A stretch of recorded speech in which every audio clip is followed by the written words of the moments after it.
આજે આપણે બનાવીશું ચણાના લોટના વાનવા. સામગ્રીમાં જોશે ચણાનો લોટ,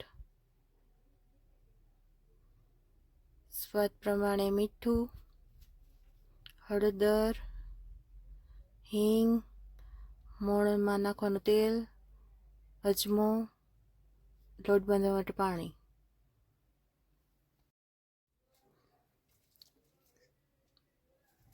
સ્વાદ પ્રમાણે મીઠું લઈશું,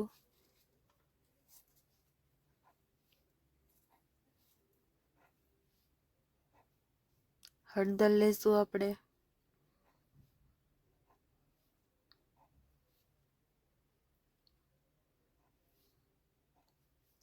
હિંગ નાખીશું,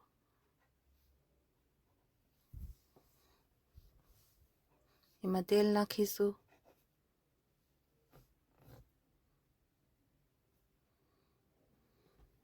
અને અજમા થોડાક હાથેથી મસળીને નાખીશું આપણે.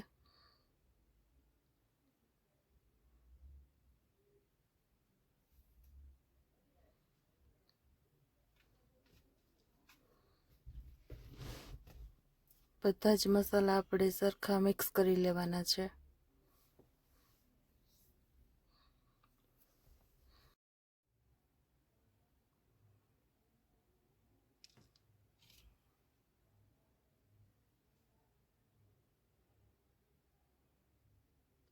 થોડું થોડું પાણી લઈને હવે આપણે લોટ બાંધી લઈશું.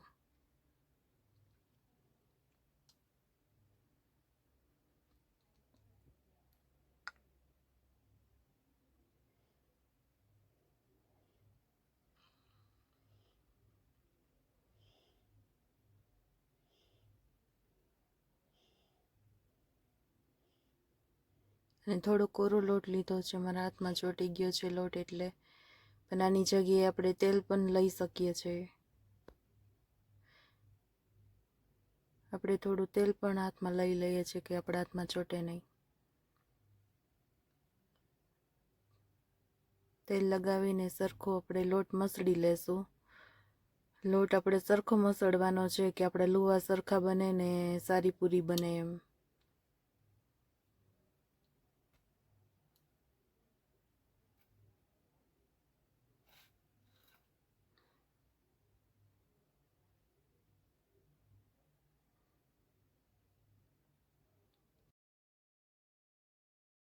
પાંચ મિનિટ માટે આપણે લોટને ઢાંકીને મૂકી દઈશું.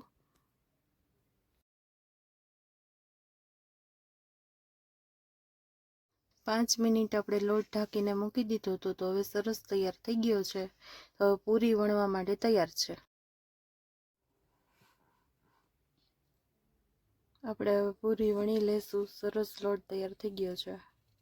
તો પૂરી બહુ જાડી પણ નથી વણવાની ને બહુ પાતળી પણ નથી વણવાની, મીડિયમ કરવાની છે. આપણે ગેસ ઉપર ગરમ તેલ થવા માટે મૂકી દીધું છે. તો આપણે એક બે પૂરી વણી લઈએ.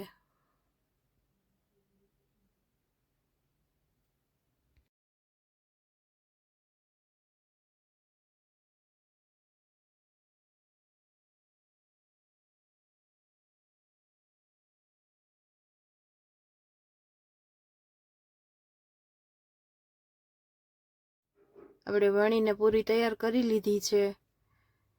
અને ગેસ ઉપર આપણે ગરમ તેલ થઈ ગયું છે.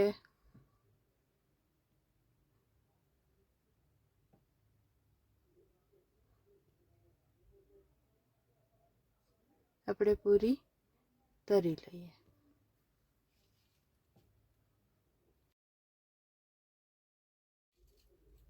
આપણે ધીમા ગેસે પૂરી તળશું તો બહુ સરસ થશે પૂરી, અને ક્રિસ્પી પણ બહુ જ સરસ થશે. એટલે આપણે ધીમા તાપે જ કરશું.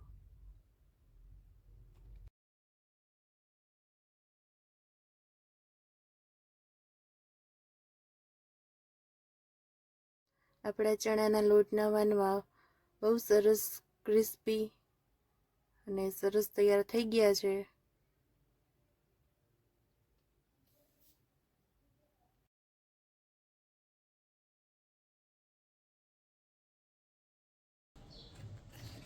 ચણાના લોટના વાનવા તમને પસંદ આવ્યા હોય તો મારો વિડીયો ગમ્યો હોય તો લાઈક કરો, શેર કરો અને સબસ્ક્રાઈબ કરો.